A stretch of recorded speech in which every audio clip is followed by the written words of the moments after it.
Mandy Rose and Dana Brooke, they pranked Nia and Shayna by coming out mid-match, splashing water on Baszler, and when Nia came over, she pretended to slip on the water on the ground, and she was flopping around like a fish.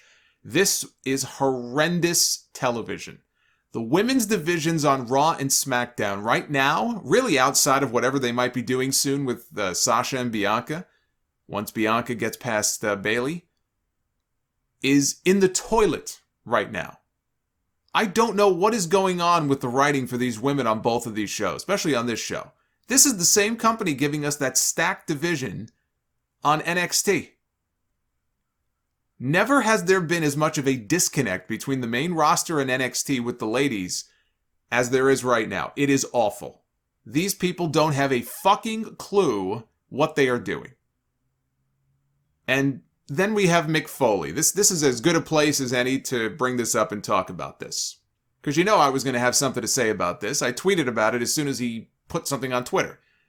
Mick Foley was on Twitter tagging Vince McMahon. As if Vince McMahon actually tweets himself or even checks his replies. I wouldn't even be surprised to find out that he doesn't have the fucking app on his phone. Tagging Vince McMahon to tell him that an all-women's brand needs to happen. Unless, he says, McMahon wants AEW to beat him to the punch. Now, I can appreciate that Mick Foley is a fan. Hell, he once took a baseball bat to his television in protest of the way the WWE was treating Daniel Bryan and leaving Daniel Bryan out of the Royal Rumble match in 2014. Now he has decided to take up the mantle for the women in WWE.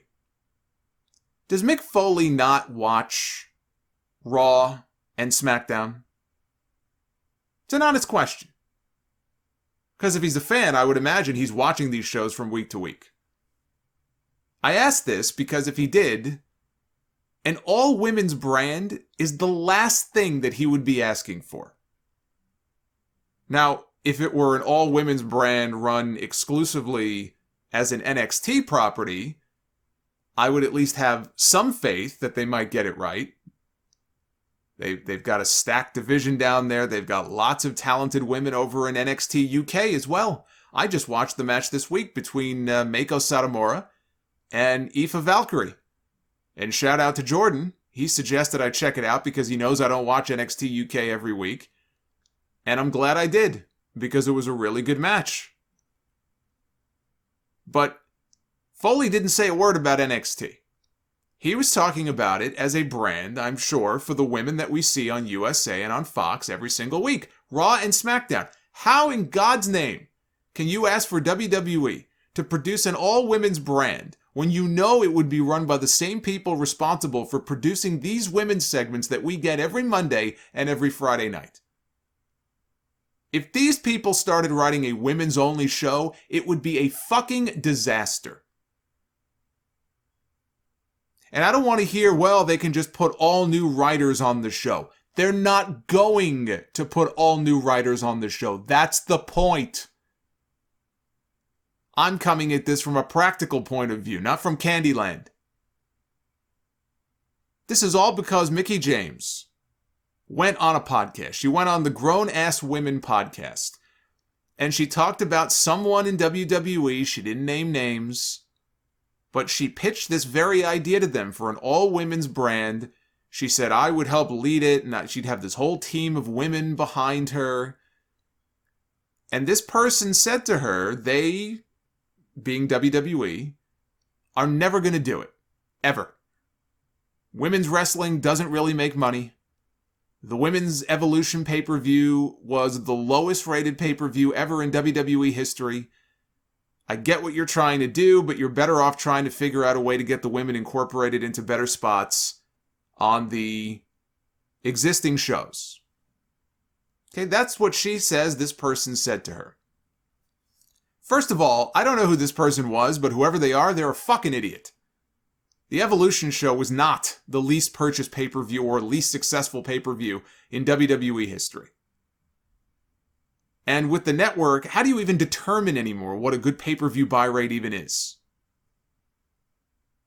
They had Ronda Rousey on their roster as an active wrestler. Ronda Rousey was at one time a box office attraction on pay-per-view as a mixed martial artist. So her wrestling matches, okay, they might not do the same kind of business that her fights did. A big WWE pay-per-view might not do what a big UFC pay-per-view was going to do. But she's still an attraction that you can keep special and you can make a lot of money with. And I'm sure they did. I'm sure they did make a lot of money with Ronda Rousey. Becky Lynch organically became the hottest star in the company. And credit to the company as well, because I say organically, I don't think the company ever expected the people to get behind her in the way that they did, just like they never expected Daniel Bryan to get over at the level that he did. But to give the company credit, the reason it worked out that way with Becky is because they liked her, number one, but she was on a losing streak. She was losing for so long. They were doing nothing with her. She was like, they talked about the horsewomen. She was the lost horsewomen. It was Charlotte. It was Sasha that people looked at as the big stars, as the big names, the big breakout names from that group. But then Becky started to win, and she started to win some more, and she started to win a little bit more. When Charlotte was away, she came back and was instantly inserted into the title picture. The fans felt cheated. They felt like, that's not fair. This is Becky Shaw. Why is Charlotte being shoehorned into this? Which, by the way, is the story of her career. Charlotte being shoehorned into programs and matches that she has no business being in. That wasn't the first time.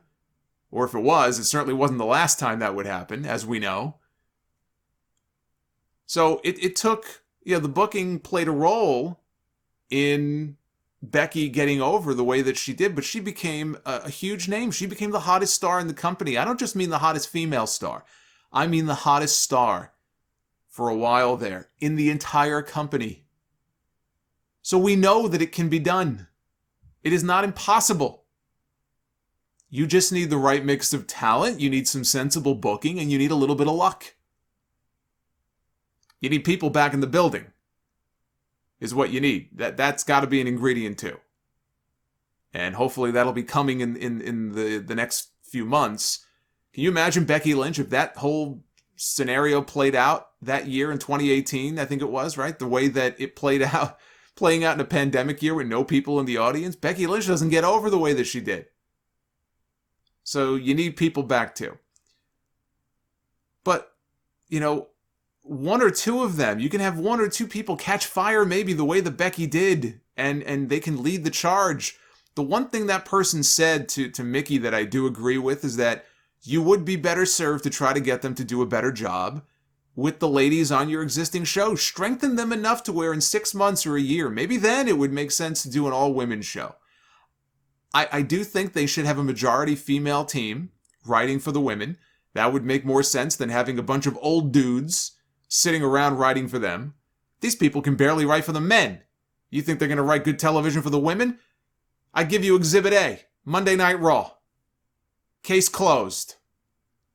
So get some women in there who actually can relate to these ladies and can write stories that make sense that people can get into for them. I don't know what the current makeup is right now of their writing team. I know they've had female writers before. I don't know how many they have now. I don't know if they're the ones writing for the women or not. Probably not.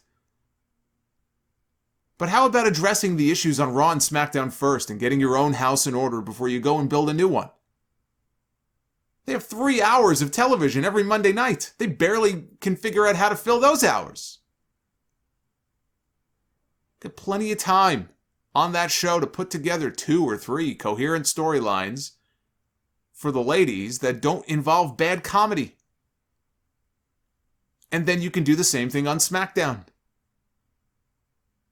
But I don't know, I don't understand how anybody can watch these shows every Monday and think, hey, you know what this company needs right now? Another show. Yes, because 205 Live has done so much to grow interest in their cruiserweight division. It's been such a big priority for them. The last thing WWE needs right now is a women's-only show that they don't even want to do in the first place. So they half-ass it, and when it fails, they can turn around and say, see, we told you women's wrestling doesn't draw. The reason they did an all-women's pay-per-view was because they could put Ronda Rousey in the main event. That's why they did it. That and all the bad PR they were getting for keeping the women behind for their Saudi Arabia shows. The timing was perfect. This was like their make good to the women. We'll give you your own pay-per-view. That'll shut everybody up. But the minute Ronda went away, so too did any chance of them even considering an Evolution 2, because they have no faith in their own women to carry the show. They won't even do an Evolution 2. And Mick Foley thinks that they're going to devote their resources to an entire brand? You know, Foley was just on that new WWE show I talked about on A&E, searching for his original Mr. Sacco. He should have been searching for his brain for him to even suggest such a thing.